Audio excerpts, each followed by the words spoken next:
Enquanto nós esperamos nossos demais amigos se juntar a nós, então gostaria de agradecer a todos que fizeram a doação para a campanha Alta de Souza. Ontem foi o dia de arrecadamento. Nossas famílias assistidas agradecem. Faço isso em nome da Casa Espírita Maria de Nazaré. Muito obrigada pela colaboração de todos. Hoje é feriado, né? Mas como sendo domingo, nem percebemos, proclamação da República.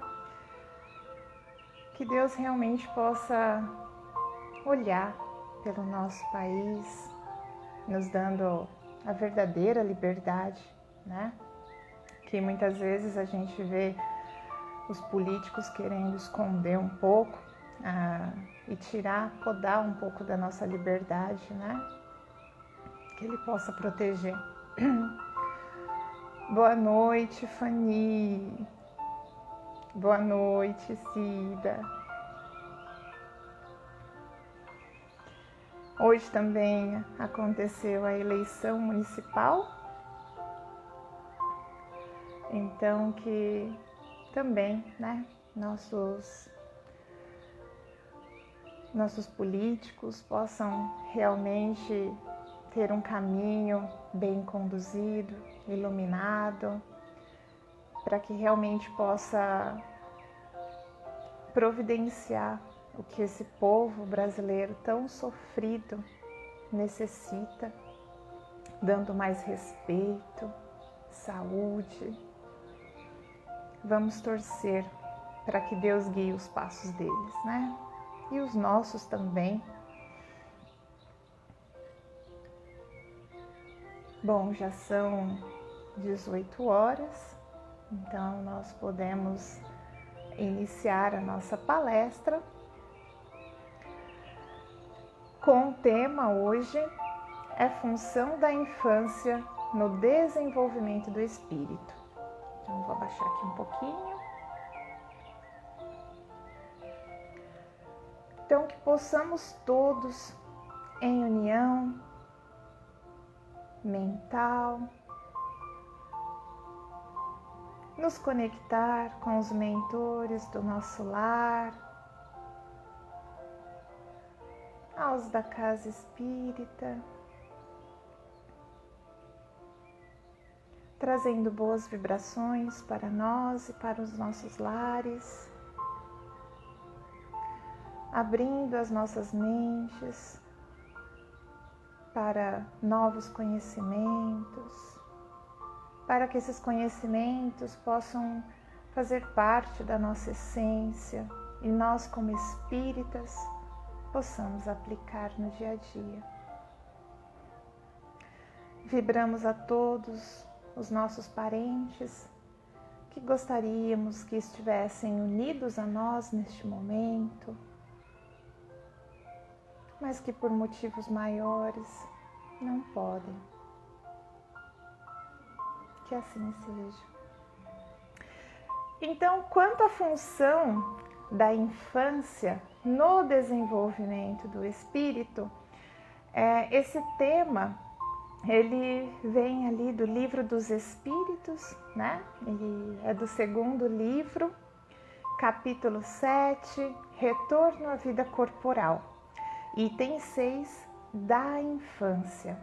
Então, qual seria o objetivo da infância no desenvolvimento do espírito? Ao reencarnar, o espírito, ele acaba perdendo aquela consciência do que ele foi. Ele perde a consciência de si mesmo. Ele fica numa espécie de sono, durante o qual todas as suas faculdades permanecem em estado latente. Então, por que isso acontece? A infância acaba sendo uma oportunidade que Deus nos concede como se a gente fizesse uma página em branco ali de um novo capítulo que a gente vai escrever na nossa vida, né? Então, se o espírito ele fica naquela forma latente, ele esquece as suas más tendências e ele acaba se desenvolver, tendo a oportunidade de se desenvolver novamente. Ele pode receber da educação dos pais novas condições morais, e essa latência, essa falta de consciência também vem com o desenvolver dos órgãos, o desenvolver da mente, do psíquico, né? Que já também favorece que esse indivíduo ele perca um pouco daquelas suas condições, das suas más tendências, e agora ele está aberto para novas experiências, novos ensinamentos, enquanto esse processo de latência, com o decorrer da infância, ele vai diminuindo. E a criança, né, ela vai começando a ter algumas percepções. Então a gente consegue perceber na criança que às vezes algumas más tendências ou não, né? Porque ainda foi-lhe permitido trazer aquela falta de progresso que o espírito tem, né, dentro de si. Então é dada essa oportunidade para um novo aprendizado. E esse espírito que agora está nessa nova caminhada, né, ele se sente mais livre, né? Porque imagina você saber do que você fez numa vida passada, o quanto que isso não acarretaria para um espírito. Então ele se sente mais livre para tentar novas situações, favorecendo então, né, que essas condições morais vão se melhorando. E aí então, até chegar na adolescência, esse espírito ele vai voltando a mostrar, né, o que ele tem de essência. Então por isso que os adolescentes acabam tendo essa mudança tão brusca, às vezes no seu comportamento, né? Porque esse estado de latência, quando vai chegando na adolescência, ele vai diminuindo. Então, essa situação de esquecimento na vida infantil, ele começa lá no processo reencarnatório. Então, desde aquela fase da união do espírito com o corpo material, né, que começa ali na concepção e vai até o nascimento desse espírito. Então, experiências dolorosas, como eu falei, algumas lembranças poderiam interferir nessa permissão, nessa abertura do espírito para novos conhecimentos, né? Então, pouco a pouco, o espírito vai esquecendo das suas existências anteriores, mas em contrapartida, durante esse envolvimento no processo reencarnatório, ele começa a entrar num processo muito tenso, né? Muito difícil para o espírito, porque ele assume responsabilidades e ele quer fazer adequadamente, ele quer seguir aquele plano reencarnatório, né? Mas ele tem medo de fracassar. Então, muitas vezes, por mais que há o esquecimento das condições anteriores, ainda esses medos em essência ficam ali atrapalhando mesmo a evolução desse espírito. Então, esse processo reencarnatório, que começa ali o esquecimento, né, é um estado perturbador para o espírito, só que ele vai até o nascimento, né? Aí, quando nasce, aí o esquecimento acontece por completo, né? Na maioria dos casos, porque tem aqueles casos que ainda o espírito ele permanece com algumas lembranças de situações passadas, né? Acredita-se que espíritos que tiveram um reencarne muito próximo muito rápido, então isso vem na sua essência mais facilmente. Né? Tem muitos casos de crianças que lembram de situações mesmo pregressas que aconteceram com detalhes, né, na vida passada. E aí então, nesse momento da infância, é esperado que as suas memórias, né, essa latência da memória espiritual, ela cesse, para que aí então dê essa oportunidade do espírito aprender novamente. Ainda uma pergunta do Livro dos Espíritos é: por que o choro é a primeira manifestação da criança ao nascer? E aí os espíritos explicam, né, que é para estimular o interesse da genitora para com esse novo filho, com esse neonato. Pois se as manifestações fossem só de alegria, então não haveria necessidade de um adulto interferir. Lembrando que nós estamos falando da fase em que a criança ainda, ela nem se desenvolveu, ela nem está falando ainda, né? Então, eles ainda colocam: admirai, pois, em tudo a sabedoria da providência. Providência de quem?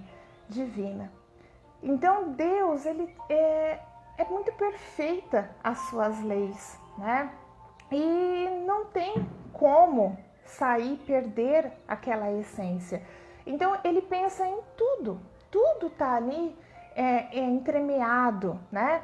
Então Deus, ele já estimula o choro naquela criança para estimular a mãe, e isso, quem é mãe sabe as influências hormonais que isso acontece, né? Quando a gente escuta o choro de um filho, a gente larga tudo e sai correndo atrás. Por quê? Porque isso dispara certos hormônios, né, que nos deixam mais vigilantes e socorrendo esse filho. E aí então, Deus, já pensando que nós somos seres tão imperfeitos ainda, somos egoístas, né? Pensamos primeiro nas nossas necessidades, então ele já colocou ali tudo certinho para que essas crianças, essa cria, porque isso também acontece no reino animal, dos filhotes, né? Saber então como chamar a atenção da mãe. Então Deus nos conhece em essência, sabe das nossas imperfeições. E até nessa situação da reencarnação, é tudo bem pensado, é tudo bem enlaçado ali, né? E no Evangelho segundo o Espiritismo ainda, ele coloca assim, que no curso dos primeiros anos, o espírito é verdadeiramente criança. E aí depois ele acaba discutindo sobre isso e coloca por que essa criança ainda está adormecida nas ideias que lhe formam o fundo do caráter. Então, muitas vezes estamos diante de uma criança que é um espírito antigo, um espírito experiente, mas que naquele momento estamos diante de uma criança espiritualmente falando também.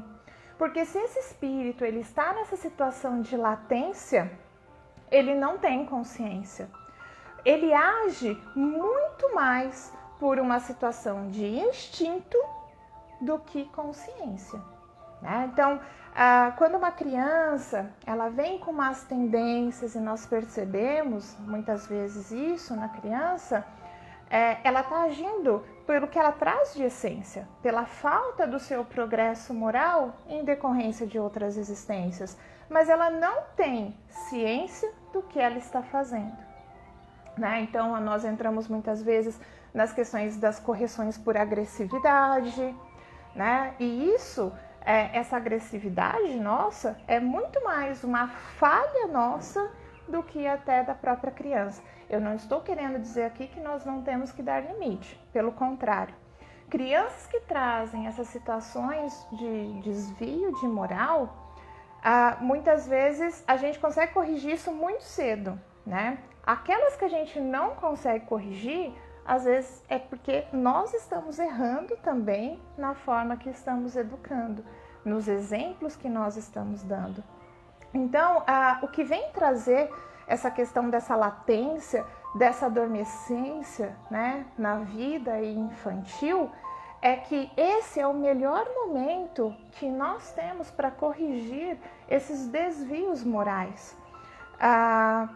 E não ficar com aquela situação, é criança, né? Então, isso é coisa de criança, isso vai passar. É claro que algumas situações da criança, da ingenuidade, da inocência, isso sim, é da infância. Mas as questões das más tendências, nós temos que dar limite, ensinar como é o respeito, né? Porque é nesse momento da infância que essas crianças se encontram abertas.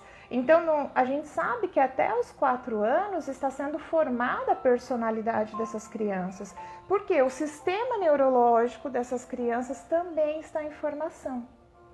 E é até os 7 anos que ele tende a se fechar, como que eu posso dizer, morfologicamente, né?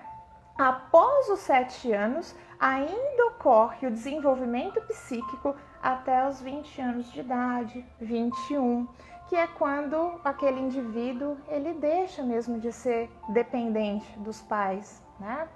E olha como o Livro dos Espíritos é uma obra que traz, que é futurista, né? Ele traz coisas do futuro. É recentemente que a ciência determinou isso, né? Da maturidade acontecer até os 20 anos, mas ele foi escrito em 1850 e lá já vem dizendo, né?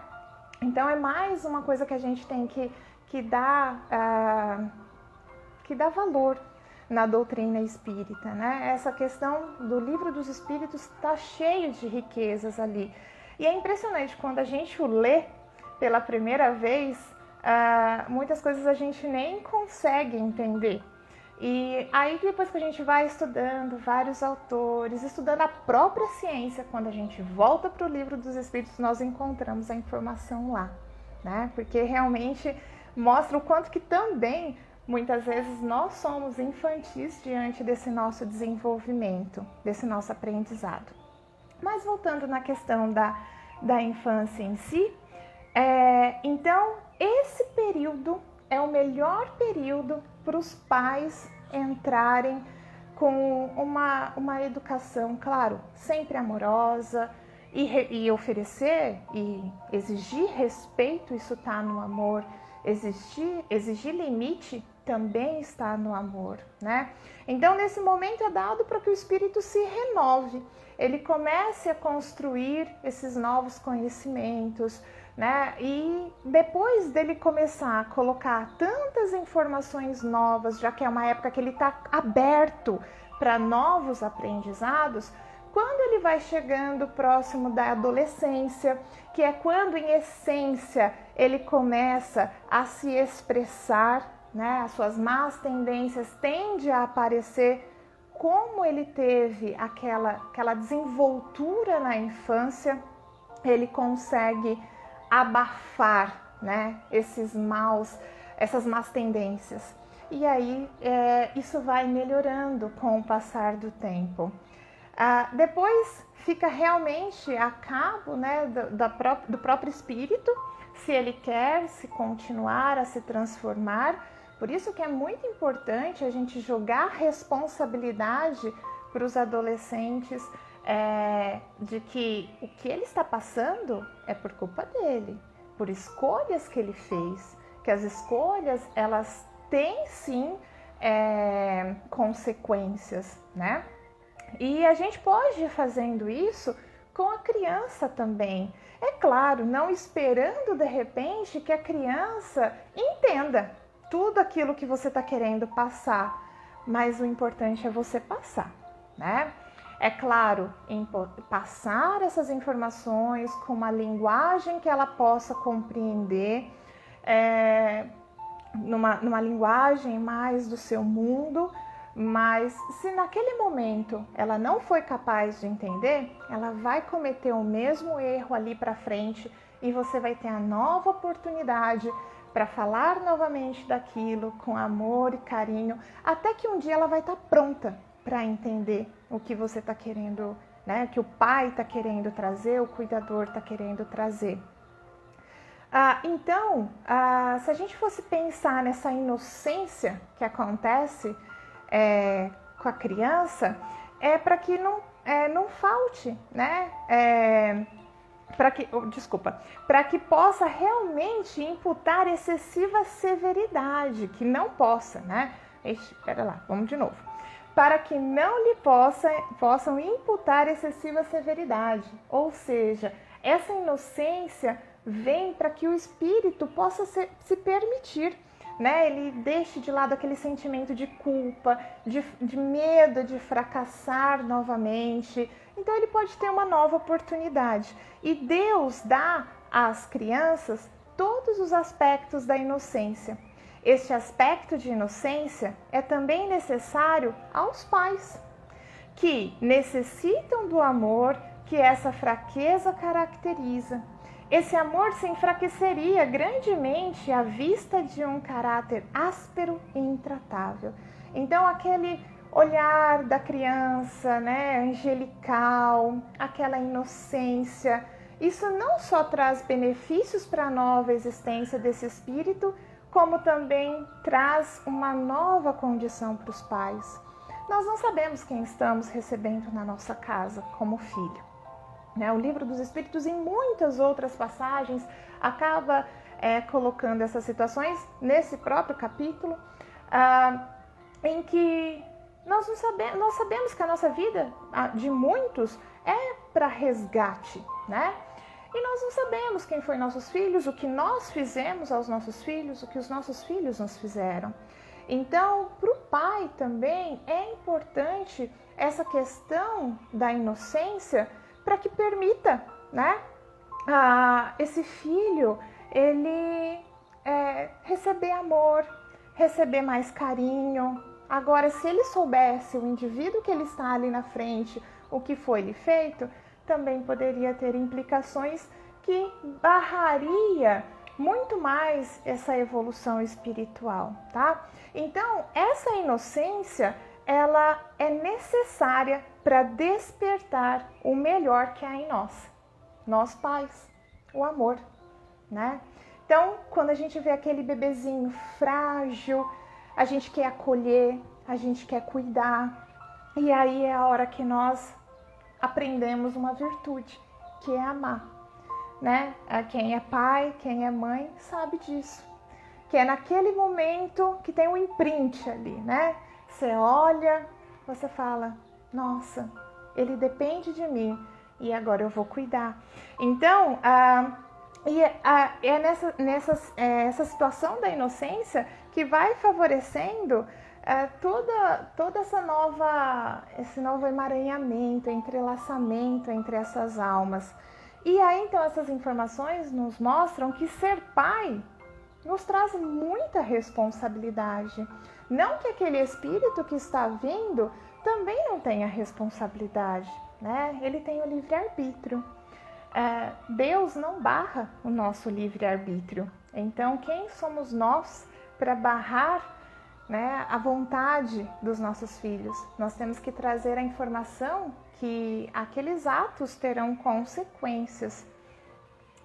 Ainda ele continua nos dizendo que mesmo aquelas crianças que trazem consigo a precoce perversidade são inocentadas diante da lei civil. Então diz a lei que obraram sem discernimento. Então crianças que fizeram algo que foi contra a lei, então a lei também faz uma ressalva que essas crianças estavam sem a consciência do que estavam fazendo. Não quer dizer que esses indivíduos que comeram delitos, eles sejam inocentes, né? Mas o que acaba acontecendo é que essas questões, esses delitos, só reflete o que esse espírito também pode estar contido em sua essência. que muitas vezes foi decorrente a uma má educação, né? Então, todo caso tem que ser avaliado. A gente tem que avaliar desde o que os pais ofertaram para esse espírito e o que ele está se tornando e até o que realmente é da sua essência.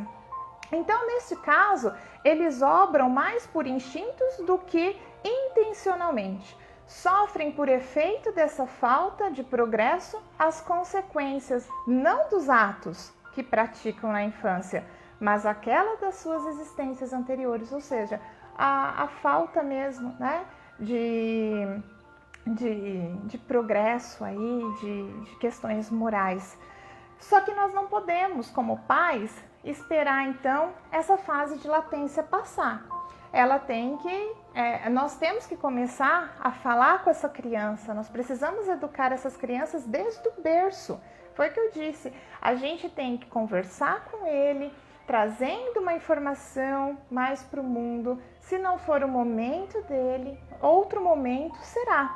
O que nós precisamos é ter paciência e amor, né? Porque essa questão de repetir, de fazer o outro entender, não é pela pressão, não é pela força, é pela paciência, é pelo amor. E aí, desde o berço até os 4 anos, que é quando está começando a se formar, terminar, né, a formação da personalidade. Então temos que ter em mente que os frutos plantados na infância serão colhidos na adolescência. E o aperfeiçoamento nada mais vai ser do que a delicadeza da idade infantil que vai tornar essa criança mais branda e maleáveis aos conselhos. Então, olha como que Deus, ele nos favorece um novo reencontro, uma nova chance, né, para a gente começar a ser melhor. E eu sempre costumo dizer que para a gente fazer o bem para o outro, a gente também tem que se transformar. Para a gente poder transformar o outro, primeiro a gente tem que se transformar, né? E ser pai é uma missão, né? Então nós precisamos refletir mesmo sobre as nossas atitudes, sobre os nossos exemplos, o que nós estamos fazendo que pode estar proporcionando deslizes para esse caráter. E, gente, é coisa às vezes muito banal, né? Tipo, entre irmãos, você chegar e falar assim, olha, vem logo, vem tomar isso daqui porque fulano vem, senão ele vai ficar sem, né? Então, ou seja, para você chamar o outro, você tem que falar para aquele que ele vai consumir o que seria do outro. Então, são coisas que às vezes tá tão ali dentro da nossa crença familiar, da nossa crença social, que a gente faz de uma forma tão inocente e não percebe que aí nós começamos a colocar irmãos um contra o outro, falar bem de um para o outro, né? Então nós temos muito ainda que entender essas questões psicológicas para que possamos também oferecer uma condição melhor para as nossas crianças, né? Mas primeiro de tudo, nós também precisamos pensar que essas crianças, elas serão adultos um dia e elas vão levar as suas más tendências que nós não conseguimos tirar na infância, né?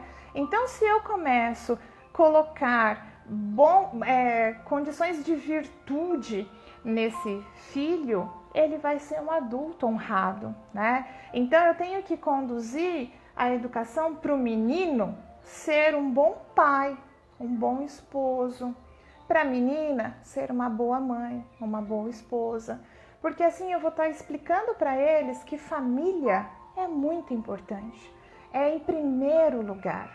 Agora, se de repente eu começar a querer que o meu filho seja o melhor da turma, seja o melhor da sala de aula, o melhor do inglês, o melhor da natação, né? Muitas vezes a gente vê uma competição entre os pais. Então eles começam ali, porque meu filho faz isso, meu filho faz aquilo. Então, de certa forma também, você está querendo colocar que seu filho é melhor do que o do outro, né?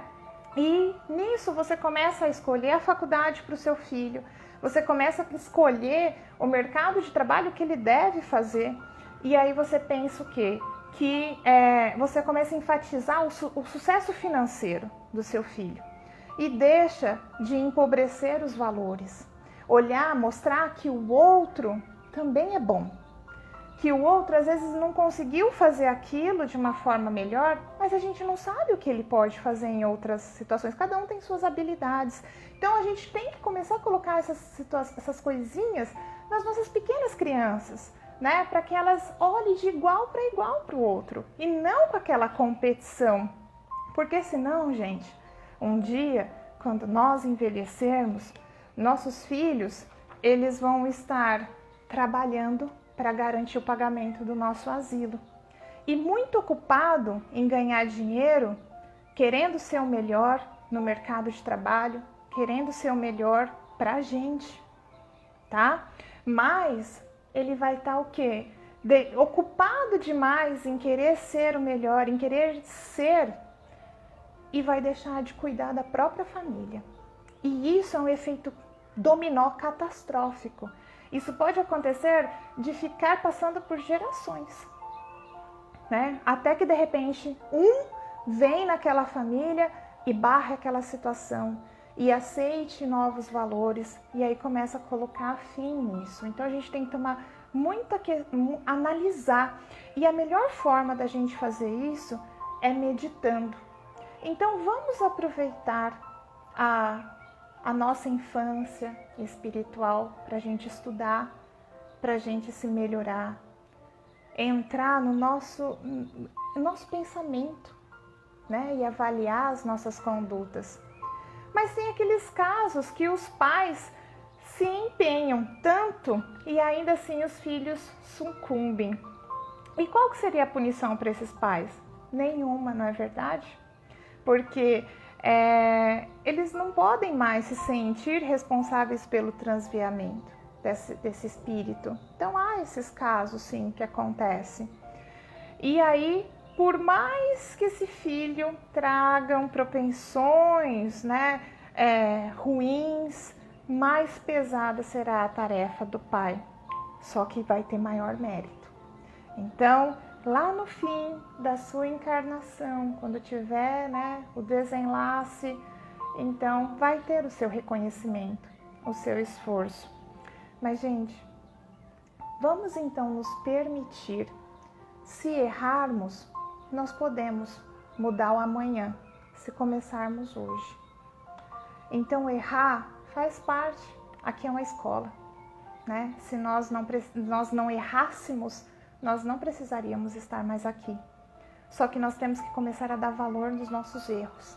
É avaliar, é analisar de forma crítica e sistemática para que possamos ser pessoas melhores, para instruir esses novos seres que estão vindo aí, para que juntos, nós, nossos filhos, nossa família, quem é professor, os seus alunos, possam construir esse mundo de regeneração. Então essa foi a mensagem de hoje, né?